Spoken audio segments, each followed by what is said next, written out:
Netanyahu বাহিনীর বর্বর হামলায় পুরোপুরি ধ্বংসস্তূপে পরিণত হয়েছে অবরুদ্ধ গাজা। উপত্যকাটির চারিদিকে শুধুই ধ্বংসযজ্ঞ।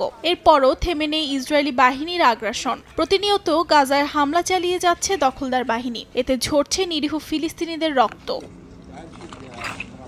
রোববার গাজার উত্তরাঞ্চলের দুটি হাসপাতাল ও একটি আশ্রয় কেন্দ্রে হামলা চালায় ইসরায়েলি বাহিনী। কাতার ভিত্তিক গণমাধ্যম আল জাজিরা জানায়, উপত্যকাটির কামাল আদওয়ান হাসপাতালে হামলা হওয়ার আগে সবাইকে সরে যাওয়ার নির্দেশ দেওয়া হলেও ব্যাপক ধ্বংসযজ্ঞের শিকার হয় হাসপাতালটি। পাশাপাশি একটি শরণার্থী শিবিরেও হামলা চালায় ইসরায়েলি বাহিনী। এই ঘটনায় হতাহত হয়েছেন অনেকে। এছাড়াও আল মাওয়াসিতেও বর্বর হামলা চালিয়েছে নেতানিয়াহু বাহিনী।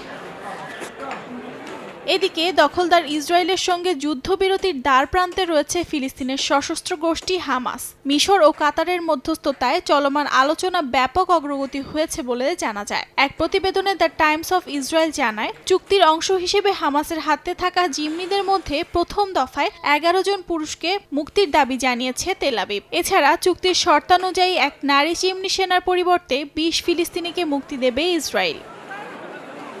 অর্জিতা সুয়াজিন, সময় সংবাদ।